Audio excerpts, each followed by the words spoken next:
এর আগেও আমরা কাকরাইলে একটা মিটিং করেছিলাম।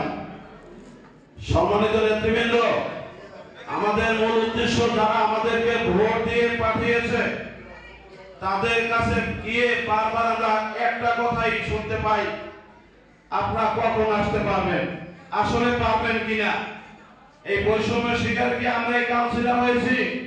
এই বৈষম্যের শিকার কি 10 কোটি মানুষের হৃদয়ের স্পন্দন যারা ঘরে ঘরে গিয়ে মানুষের কথা বলতে পারে, যারা ঘরে ঘরে গিয়ে মানুষের সুখ দুঃখের কথা বলতে পারে, তাদেরকে বৈষম্যের শিকার হয়ে গেলাম কেন?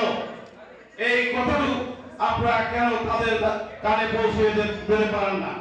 এবং সেই জন্য আজকে মূলত আমাদের এখানে উদ্দেশ্য, আমি আজকে আমার শ্রদ্ধাভাজন নেতাকে বলতে চাই, সিনিয়র আপনি গাজীপুর থেকে বারবার নির্দেশিত হয়ে শিকার কি শুধুমাত্র আমাদের এই কাউন্সিলর বৃন্দরাই না।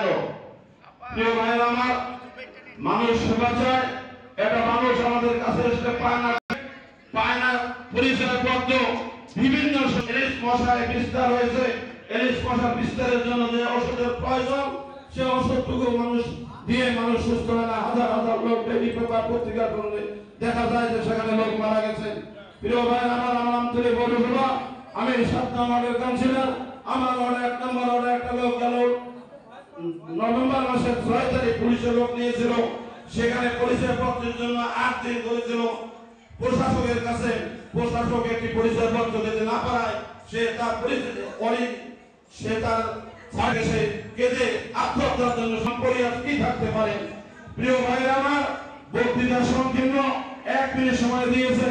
বিভিন্ন আঙ্গিকায় যদি কথা বলতে হয়, একটা লোক যদি মারা যায় সেখানে আমাদের একটা পৌরসভার গাড়ি থেকে পৌরসভার গাড়িতে লাশটা বহন করে, সেখানে যদি একটা 10টায় 12,000 ডেট থাকে সেখানে 10টায় পৌঁছতে পারে না।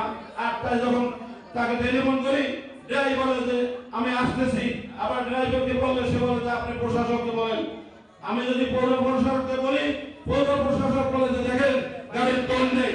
আবার গাড়ির টোল যদি আমরা যারা ভোট খাওয়া গোলাম আছি, তাদের যারা আমরা ভোট খাওয়া গোলাম আছি, তারা গাড়ির টোল দিয়েও লাস্টিকার বাড়িতে পৌঁছানোর জন্য আমরা দায়িত্ব নিতে চাই।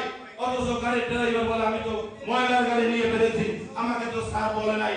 প্রিয় ভাই আমার, এই যদি বাংলাদেশের অবস্থা হয়, এই যদি 10 কোটি মানুষের অবস্থা হয়, প্রতি মানুষের জনপ্রতিনিধি আমরা যারা প্রতিনিধিত্ব করে মূল মাত্রা নিয়ে ঢেঁড়স মাত্রা নিয়ে বই পানির মতো নিয়ে আমি নির্বাচন হয়েছি।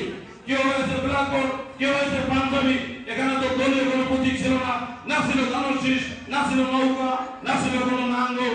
আমার এলাকা হয়েছে সেখানে মোবাইল নাম্বার, মোবাইল নিয়ে আর হ্যান্ডার নিয়ে আমার নির্বাচন হয়েছে। এই 23 তারিখে আমাদের নির্বাচন হয়েছে, সেখানে তো কোনো দলীয় প্রতীক ছিল না। তারপর আমি 5 জন আমার প্রতিদ্বন্দ্বী ছিল, সেখানে 800 ভোটের ব্যবধানে আমি নির্বাচিত হয়েছি। প্রিয় ভাই আমার, সময় খুব সংকীর্ণ।